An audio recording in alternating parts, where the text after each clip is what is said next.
for a fire that is already burning neighboring bushes to get to yours before you begin to take action. That's not what a wise man would do. A wise man will see trouble from afar and hide his head. So, if it has gotten to Kaduna State, if it has gotten to Niger State, please, I ask you a question. How far is Niger State to Abuja? How far is Suleja to Kubwa? You know, somebody said something, Mazi. He said this thing we're talking about, this insecurity, is already everywhere. True. It's already waiting. I think it's called a sleeper agent, if I'm not mistaken now. It's in your streets. It's in your neighborhood. And I'm being careful here because we cannot profile any particular ethnic group or not. But we need to understand that this is as close as home. And we need to begin to talk about taking decisive measures. So let's talk about insecurity in our schools, in primary schools, public ones, private ones, and what have you. Mazi, it has been disturbing event in the country. I wish, Mazi, and I'm almost done with my introduction, but from the heart of a genuine, well-meaning Nigerian, I wish that these politicizing, okay, maybe it is not insecurity politicized. Maybe these individuals are just terrible, heinous criminals. But I wish their crime wouldn't get to primary schools. I wish it wouldn't get to secondary schools. I wish we wouldn't have not one, not two, 10, not 15. We're talking about 100, 200, 240, 260, 300 young teenagers, young children, small children, scarred for life because a nation refuses to do what it needs to do. The security of every citizen of Nigeria is the primary responsibility of the government at different levels, state, local, national. Mazi, it's been sad news upon news in the country as regards insecurity. How did we get here? How did you get here that, please, I hope nobody comes to tell me, Gabriel, this thing is not happening in Abuja, let's not bother. If that's your position, I don't know what to say to you. I honestly don't know what to say to you. It's not until you get here. That's how we were saying when the bomb blast happened in Yanya in 2014. True. So, for that primary school proprietress, director, for that head teacher, for that principal, this conversation concerns you. You as a parent, when you go for the PTA meeting, what conversation are you having on security? How porous are the fences? Are there CCTV cameras? Do you have standard security officials working for your school? Now, I'm talking about private now. When you go to public schools, it's now heartbreaking that many of the public schools, the LEAs across Abuja, many of them don't even have a fence. Many of them, the ones that have a fence, some part of it are dilapidated. Many of them don't even have proper roofs in the classrooms. Not at all. And so when we were talking about insecurity, because there's actually a protocol, there are certain charters and declarations that we belong to, safe school development and all of it. But when the basic things like proper, conducive classroom environments are not even there, Mazi, I'm talking too much, but it's with a heart cry I'm speaking this morning, Mazi. You're a father, and I'm sure you understand what I'm talking about. Gabriel, yesterday when you called and it looks like this is what we are going to, discuss today. I don't know whether to say it almost got me to, a point where I would say that one has mentally, broken down, because the last time I felt what I'm feeling right now was around 2014, 2015, when we had a situation where bombs were just popping like where children are, popping balloons and knockouts. Yeah. And lives were going. You you had the Madala issue. We have buses, the Aero 5 buses, Yeah. filled with human beings. We are roasted like fish.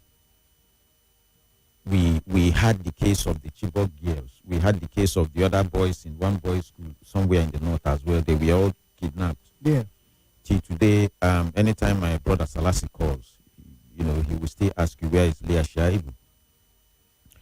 And when you look at this issue, number one, this is my personal opinion. I think that there is politics in it. Because I don't know how come that we've had peace all this while. Suddenly, it's crisis everywhere. It's kidnapping everywhere. It's look at how the other fine gentleman was killed, a general. Yeah. And the nation moved on like nothing happened. In a sane society, if you even, what's the lowest rank in army? What do they call them? Is it recruit or whatever? If you killed one, let's just say in some other countries, just that the most junior officer, yeah, they will come after you. But we are talking about a general that do you know how much the state has invested in that man to get him to that point? He was murdered by terrorists. When this issue started, I started watching a lot of, some videos, started reading a lot about this thing. I saw a retired general, a Nigerian retired military officer, who said that the name of Boko Haram, that is not their real name. They just want to use that to, just cover the main thing. When he mentioned their real name and he said what it had to do with jihad kind of thing. Yeah. And for me, I'm like, what is wrong with us as a people? Let's assume that some of these guys, because they're almost the same, what do you call it? Is it modus operandi or so that they use, whether Boko Haram, these bandits that we are calling them, we are just trying to look at a criminal and you're calling him an angel. They are terrorists.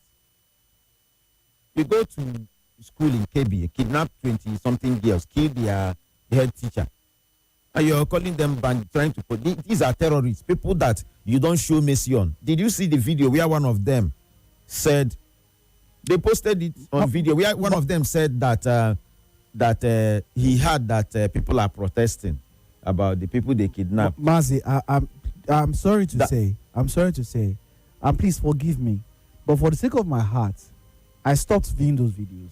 No, you know why that video? Somebody actually sent it to me. Yeah. Although I deleted it. But what the guy was saying was that he heard that some Nigerians, that people are complaining about the people that they kidnapped. Oh yeah. I saw that. That people should go and do the right thing now. You know what to do. You know what to do. I saw that. He was saying it and he was laughing. And so I'm asking a question. Somebody is the Minister of Defense in this country. He's still in his office. Somebody is still in charge of he occupies an office where he or she, National Security Advisor, exactly, advises the president or advises the nation on security. He's still in his office. But service chiefs were recently, the last ones were just a few weeks ago, not more than a month ago now. Service chiefs were taken down after the entire coup plus conversation. Gabriel, I don't want to make excuses for any of them, because even the people who are occupying the office, who are our service chiefs today, they were still in that same military, right? Before the other ones were asked to go. So they've always been part of our military, whether Air Force, Army, or whatever. I'm not making any excuses for them. Right. In this nation, we've spent millions of dollars, hundreds of millions of dollars to purchase equipment. I'm yet to see a video where they've used that particular, some of those equipment, whether fighter or whatever thing, that to go to a particular operation and Nigerians can actually see, oh, you've put this thing into use. Did you hear the news? The noise that they made under Buhari about Tucano? What do we call that jet? Yeah, Tucano jets. Tucano fighter jet. After making that noise, the money was given to them. You purchased it. Till today, I'm yet to see them carry one operation, because the noise that they made that time, my brother, it was like, once we get this jet, insecurity is over in Nigeria. What happened? You spend that money, you bought the machine, you packed it. the Air Force will say that they use it, but they cannot go on massive bombardment. See my pain. Yes. Because we live in an age where life, in fact, you don't need to be a security expert for you to know certain things. Right. I'm not saying that they should make Gabriel or Destiny Minister of Defense or Chief of Army Staff. So that's not what I'm saying. But the way technology has gone, without your tablet there, you can actually see some things being done in some places. Right. And then you can say, let me copy. Right. Let alone somebody who is in that field. I was watching about this guy somewhere in South, Bamisu or so, Harrison. Have you seen the results that young man is bringing? Or you don't know anything about him? They will kidnap people with tech. And he operates with, yes, some security people, but some local vigilante people. He will use whatever he uses, track those people, know their location, know how many they are, know what they have, then they will move in. He goes with them. He does the video. I was just reading about him before I walked into this place. This is a private citizen. Doing his best, his little, to secure our people, to rescue our people who are kidnapped. And then somebody who is being paid to do that job is not giving us any answer. The annoying thing is that we've allowed these bandits, these terrorists. It's like, I want to ask, are they now the commander-in-chief? Because it looks like when they do whatever they do, look at how they wasted that general. And they posted it everywhere. But our own people, I'm yet to see anything on how they've successfully gone into a particular place and leveled them.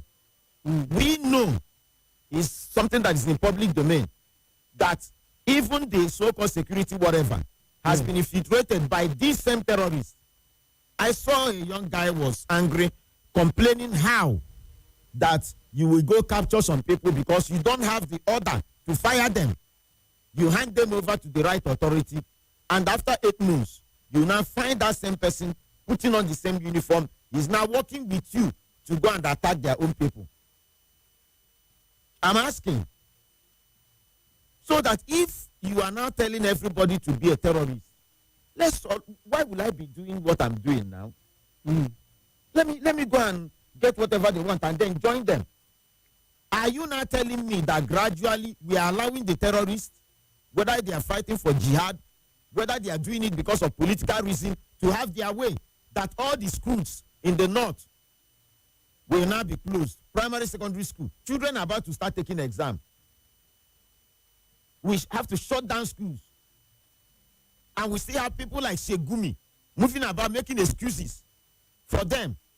And we are still clapping and celebrating him. Some people still see him as hero. And those who are making an excuse that he's not speaking for his tribe or his religion, I do not understand what you want me to say. I want to say this for those of them who are afraid of death. Whether you die by terrorists, whether you die by bandits, whether you die natural death, death is death. We must rise up and condemn this thing. This nonsense has to stop. Indeed. How can you have your child stay at home? Somebody called this morning. Was he on your show? He told us show. I think he got a message where he was asked to come and pick his son from school because they are closing. Yeah, it's crazy. When you look at it, as at 2022, total number of mass abductions across the country, 4,194. That's 2022. 2023, 4,427 accounted figures. Now, plus or minus, please. All right? Plus or minus, total number of victims of mass abductions across the country. And this report, mostly northwest, north central. And then you have Peace Memorial College, Lagos State. 2024, mass abductions in Kuriga, Kaduna, about 827 plus students. Gidam Bakuso in Sokoto State, about 15 students. So 1,867 plus total mass abductions victims as of first quarter of 2024 alone. That was it was a scary one. And then we have St. Mary's School, Niger State. That's a recent. That's a recent one. 300 plus, even though a report have it that some have been able to escape and reunited with their families, which still is a massive. Mazi, I'm here in the studio. By the way, we're live on Facebook and YouTube at Nigeria Info FM Abuja. You can have a feel. But I'm sitting next to Mazi, and I can see the passion, the emotions right in your face, and you think about it. And the question that comes to mind for me, really, what really does it take to secure a people? What really does it take to secure a people? What does it take? What does it cost? How much does it cost? I don't want us to go into the political side of all of this conversation. I want to focus, because we have to bring it back to the FCT. Yeah. We have to talk about protocols right here in the FCT. Parents, I mentioned earlier, when you go for the PTA meeting, these are some of conversation that you need to be having. Not after talking about the end of the year party. Ask questions. What is the security protocol? Has it been revisited? All right, because again, one of the reasons why I like the aviation sector, Mazi, the aviation sector is one of the best performing sectors in the world.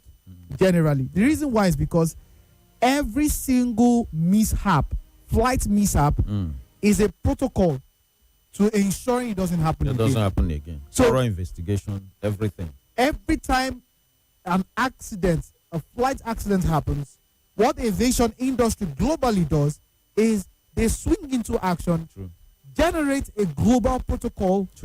And it was after the 9/11 that it was established that you cannot have access to the cockpit as a passenger. Yeah. It was after 9/11. And that took effect globally. So that is the mindset we should have. That it is happening in other states apart from the FCT does not mean that we should not have this conversation. So we're talking about certain protocols, the National Policy on Safety, Security, and Violence-Free Schools, the NPSSVFS, which is a national policy along with a minimum standard for safe schools, providing a comprehensive framework. So we're looking at developing risk management and mitigation plans, establish clear early warnings and response mechanisms. These are basic things. Mazi, yes, sir. That time that there was a rampant mass shootings in the U.S., yes, Florida, in Texas, in US, I saw a video where I think it was, is it the NYPD now? I can't remember which of the police departments that they did a simulation. The police department in that particular county or state did a simulation with different schools. When there's a mass shooting, this is what you should do. And these are the things we're talking about. So to the private schools, public schools, to area council chairmen, to ward councillors, this is the conversation we need to be taking to our schools. What are we doing to ensure safe school infrastructure, fencing, lighting, security entry points, CCTV and so on. CCTV and the rest. Let's go for this commercial. When we come back, we'll bring it out, because Master, we can get carried away, begin to talk about the political angle of it. Some people say because not much arrest till now has been done. Nothing. Not much arrest has been done. Are we saying we don't know where these people are? Are we saying we can't trace and track these individuals? Some of them have even brazenly come out to have negotiation with state governments. The other day, I saw a video which I found quite disheartening. A particular commissioner of police, now I'm not even sure his rank, I didn't want to watch too much because it was too heartbreaking for me, was saying the reason why we couldn't arrest them because they came out voluntarily. And I'm saying, does that absolve them of the crime committed? Oh, man. We are not serious. I will take a commercial break. When we come back, we'd like to open the phone lines too, to get to hear from you as well on this conversation. It's one that concerns you and I. Stay tuned.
You don't feel comfortable about something in Abuja, we have a right to hit the street. Because I'm a visitor here in Abuja. Why is it that they are always above what happened in Abuja? I pay road safety and police to go there and organize it. I just come back now. I'm on Katampe Station Bridge. I want to run through inside Gwarimpa to go.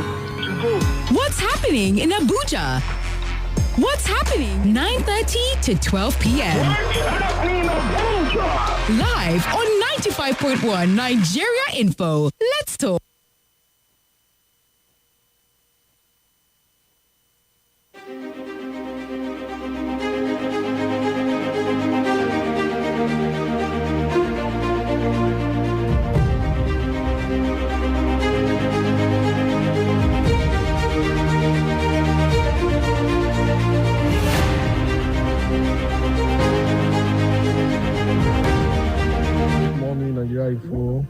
This is Victor from Cuba. I just want to know what is actually the function of the civil defense. I think we should challenge them. They have gallant men, they are armed and the rest. We should challenge them to go into little guarding of these schools, aside staying in all those ministries and closing by 4. This sometimes I just look at it. They go to work in the morning, close by 4, like every other civil servant. I think it's time the civil defense take this challenge and demounting all these places and making an impact. That's what I feel. Civil defense should be deployed to do this work seriously. Thank you. The safe school, that's what I'm talking about. They are armed and they need to use that arm. All right, thank you so much, Warri Victor. Talking about the NSCDC and whether they can be deployed. Well, I do not know how many they are. I do not know how many they are, really. Sorry, Gabriel. Yeah. Thank you, my brother, for your suggestion. But if your brother or your wife were to be a civil defense officer, you want him or her to be posted to school. Number one, have you seen the kind of sophisticated weapons that these terrorists, come to attack school? There are numbers as well. Then how many civil defense officers can you post in one school? They don't come in 2s or 3s. Do you understand? For somebody to come, for a group of people to come and take away 50-something, 100 and something students, 300, 200. So it gives how an many? idea. Let's assume that you post like 5 civil defense officers to each primary, each secondary school. What can they do? My brother, it's not about posting civil defense. Let me just say this. Right. It's not about posting them.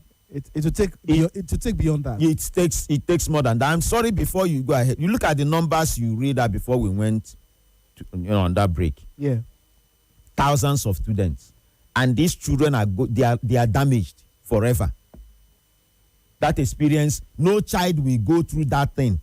Go to the den of that. Imagine if Leah today is released. Do you know that girl will never be the same again till the day she dies?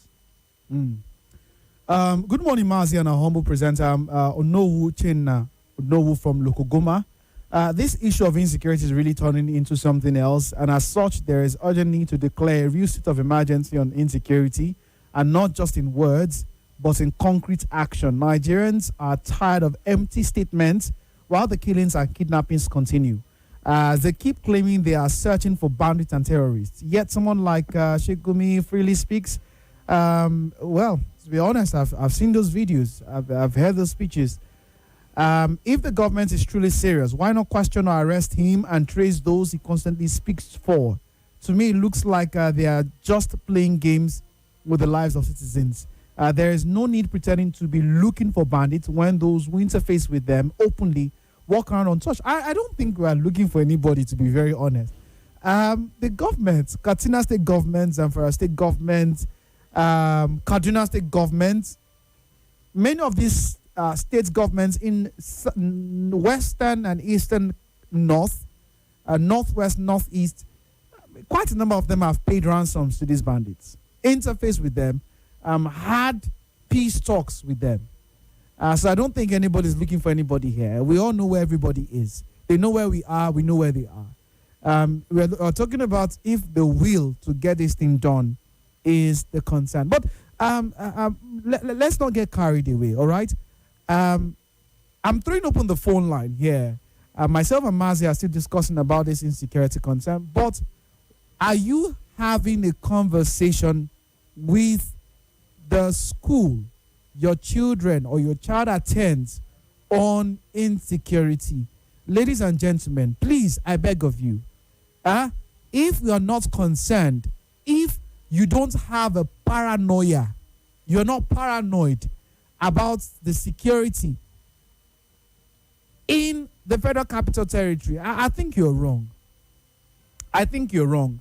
I don't think anybody planned for the bombings that happened in 2014, No. in 2015. I don't think anybody planned. Anybody, if they had told you one would happen in Abuja, let alone 2, 3, I think you'd have said no prior to, the first one that happened. So what conversation are you having with the school directors, the school management, private, public schools?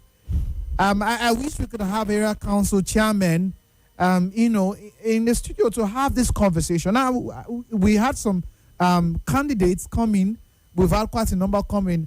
Now, this is going to be a major talking point for any other. The ones that we had are candidates. The ones that are serving, where are they? We are going to intentionally try to reach out to them. Where are they? We want to know what the protocol is to ensuring safety of the common man, the children of the common man in primary and secondary schools. Many of these individuals benefited strongly from public schools in Nigeria. Many of these individuals in governance right now, the president, the governors, senators, a lot of them went to public schools. At the time, private schools were not so many. The public schools were the pride of the nation. A lot of them benefited. A lot of them benefited from government-sponsored foreign scholarships to foreign universities. So it is only proper that you and I hold them accountable. What are you doing? I dare say, and this is, I'm going to bring this to the coming area council elections. If you are staying in an area council where the public schools are looking like poultry farms, excuse my choice of word, but we need to call this thing out for exactly what it is.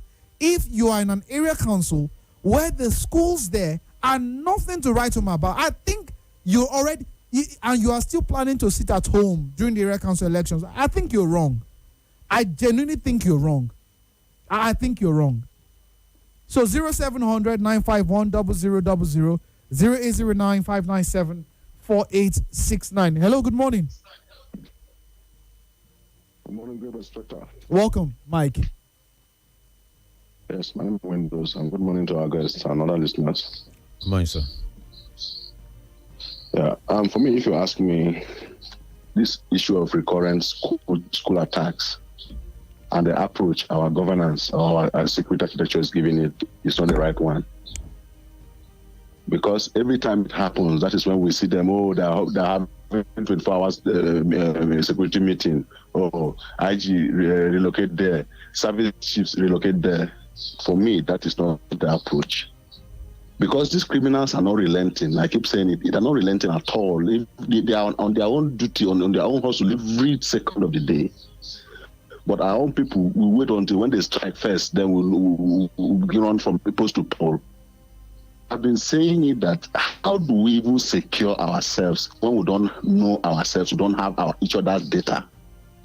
Other places where we go, as you did, even the drop for airport, once they enter your passport, whatever, they know about you.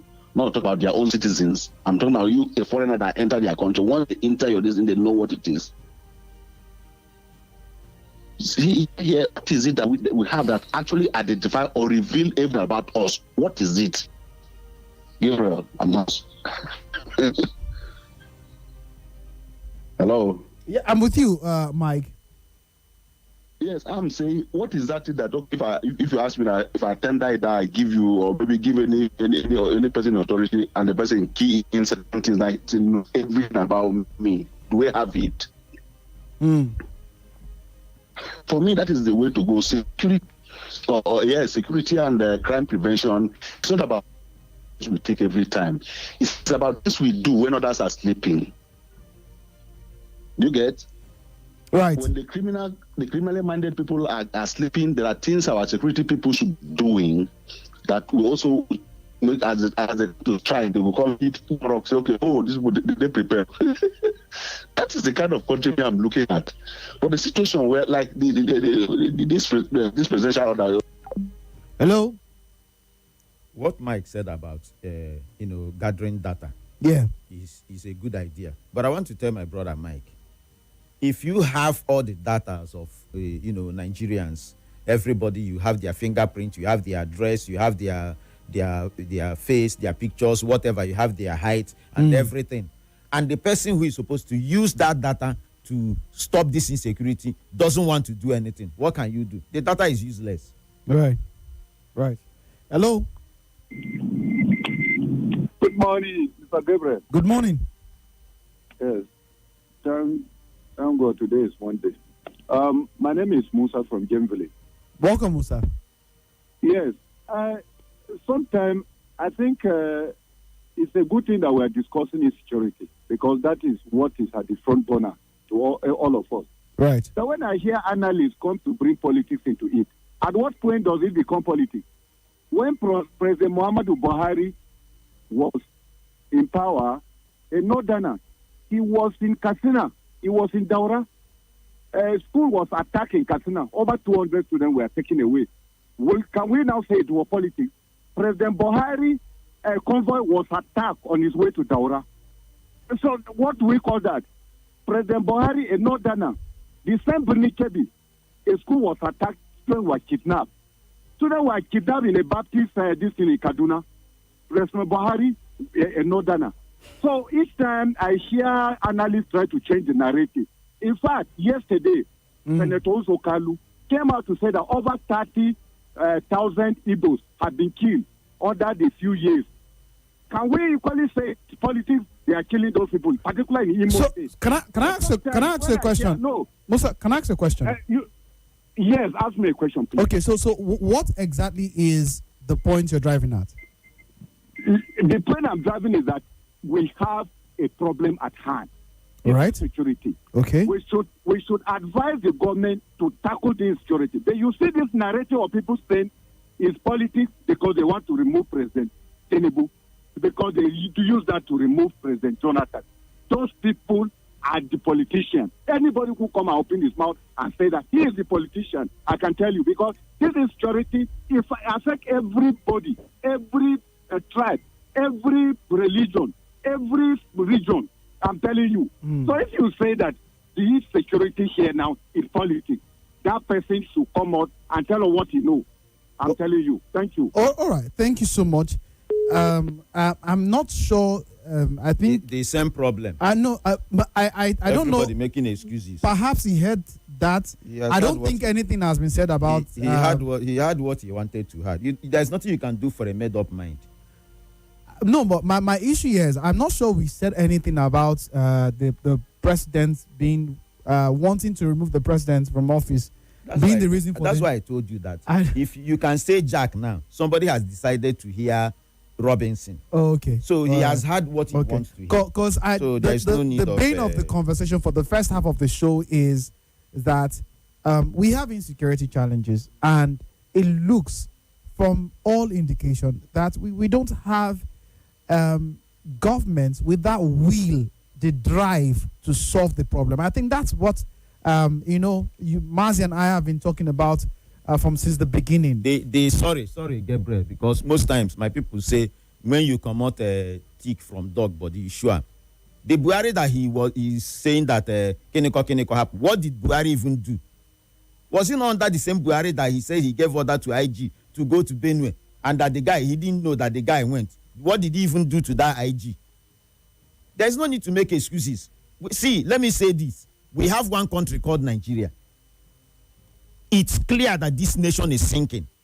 So if you chose because of tribe, because of ethnicity, because of religion, that you want the nation to go, everybody is going to suffer, whether you're Igbo, Hausa, Yoruba, Efik, Ibibio. It doesn't mean.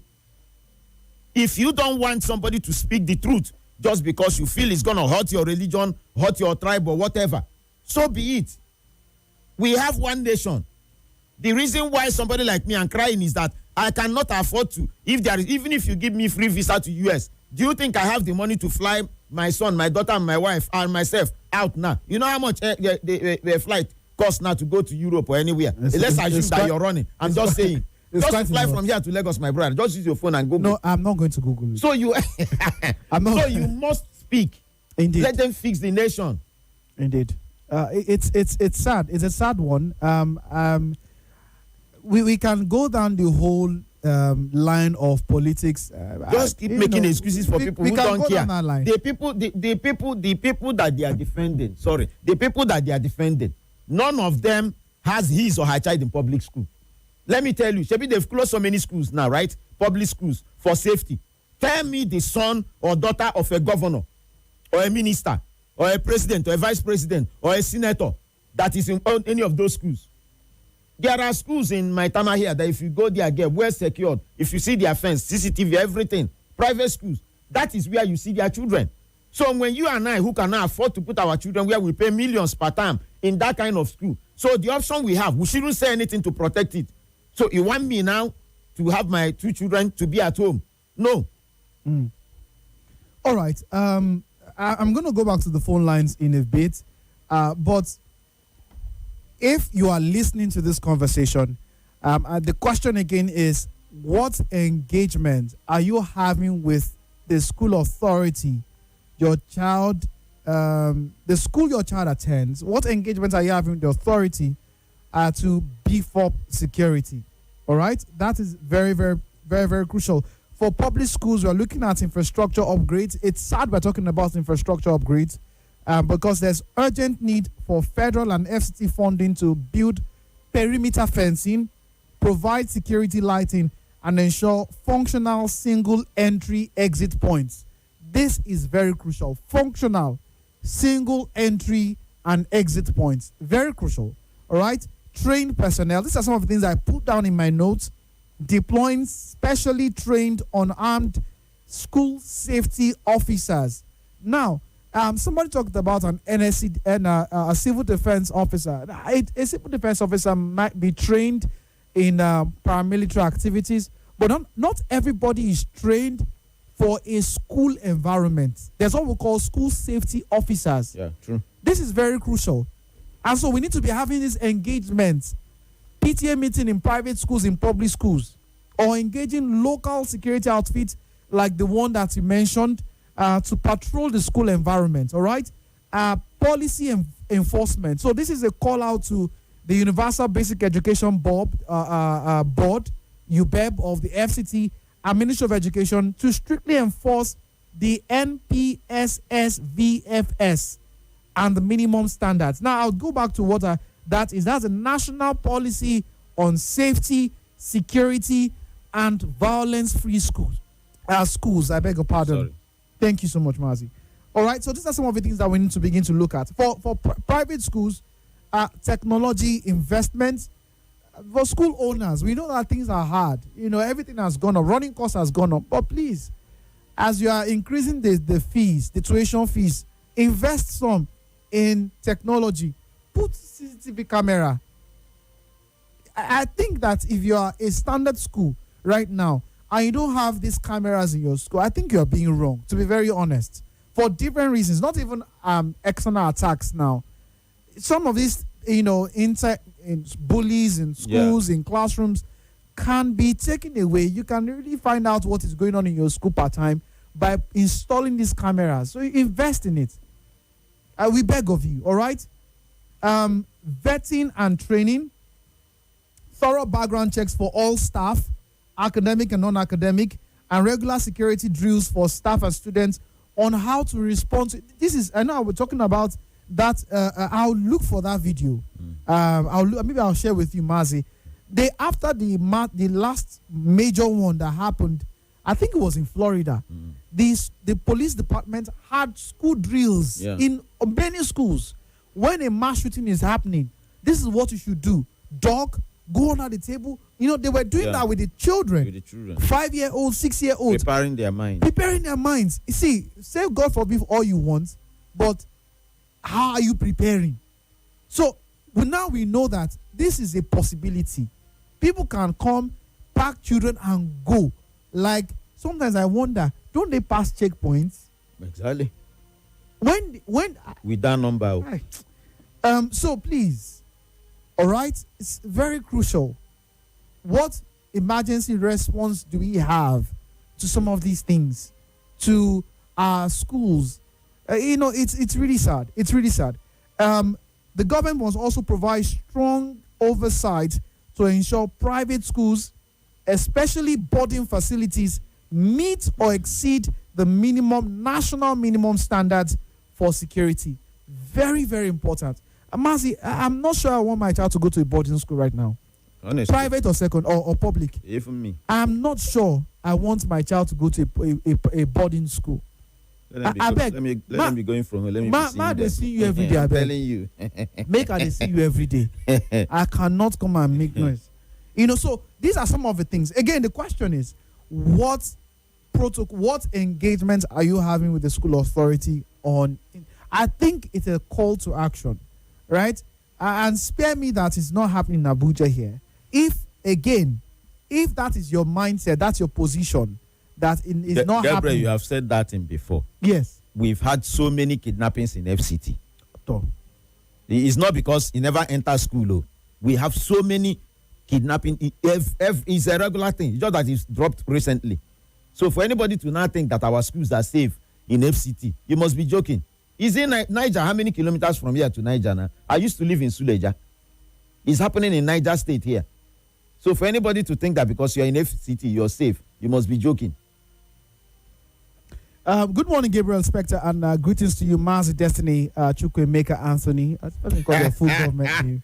Who be this one now? Who send now? Okay, Emeka. Emeka. These terrorists told us that Western education is haram and infidels don't deserve to exist. What do you see?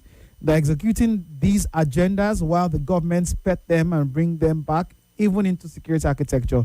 Then where do we go from there? Bauchi state government has shut down all schools in the state due to the fear of possible terrorist attacks in the school across the state. Now, are they winning or is Nigeria government winning? Secondly, unbelievers don't deserve to exist. I don't want us to, this is not the focus of the show. I don't want us to go into the religious, ethnic undertones. I think my colleagues on other bills will cover that. I'm more specific about, the schools, the response to these insecurity challenges.